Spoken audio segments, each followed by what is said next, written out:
Hello दोस्तों, स्वागत है आप सभी का हमारे इस exam warrior GS YouTube channel में। तो आज हम लोग बात करेंगे भारत की प्रमुख क्रांतियों के बारे में। तो अभी तक आप लोगों ने हमारे चैनल को सब्सक्राइब नहीं किया तो सब्सक्राइब कर दीजिए। आने वाले exam UP police, RO, UP PCS जो भी आने वाले एग्ज़ाम है सबके लिए इम्पोर्टेंट है। ठीक है, तो बिना टाइम जाया करते हुए हम लोग आगे बढ़ते हैं और देखते हैं भारत की जो प्रमुख क्रांतियाँ हैं उसके बारे में। तो चलिए आगे बढ़ते हैं और देखते हैं यहाँ पे। तो यहाँ पे भारत की प्रमुख क्रांतियाँ हैं और उससे संबंधित क्षेत्र किस क्षेत्र से संबंधित है। तो यहाँ पे देखते हैं हरित क्रांति। हरित क्रांति खाद्यान्न उत्पादन में आत्मनिर्भरता के लिए संबंधित है। ठीक है, और श्वेत क्रांति देखते हैं तो दुग्ध उत्पादन से संबंधित है। और ऑपरेशन फ्लड जो है भारत के डेयरी उद्योग से संबंधित है। वही मतलब दुग्ध उत्पादन हो जाता है। ठीक है, ऑपरेशन फ्लड। ठीक है, अब पीली क्रांति है तेल एवं तिलहन उत्पादन में वृद्धि से संबंधित है। स्वर्ण क्रांति है फल बागवानी में वृद्धि से संबंधित है। गोल क्रांति है आलू उत्पादन से संबंधित है।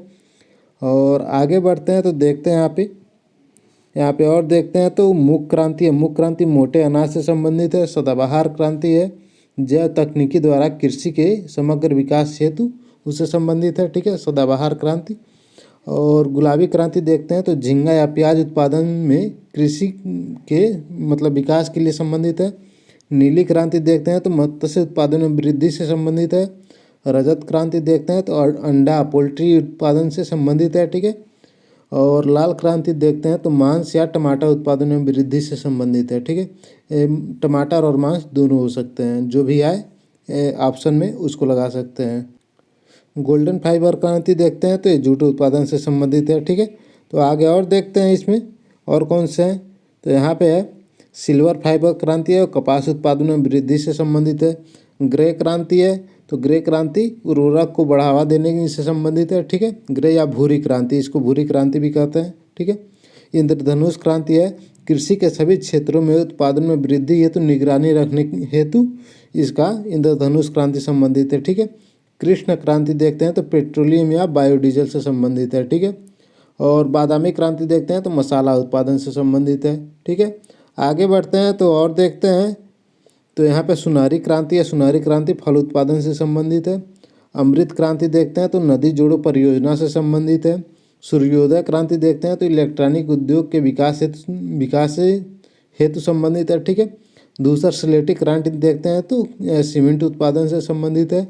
ठीक है, तो ये आने वाले एग्जाम में सभी के लिए महत्वपूर्ण है और जितने बता रहे हैं इससे बाहर एक भी क्वेश्चन नहीं आएगा। इतना ही जो संपूर्ण क्रांतियाँ हैं सब यही है।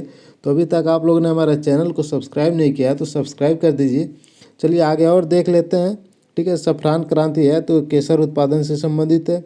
हरित सोना क्रांति है तो बांस उत्पादन से संबंधित है। ठीक है, और यहाँ पे और देख लेते हैं तो परामनी क्रांति है वो भिंडी उत्पादन से संबंधित है।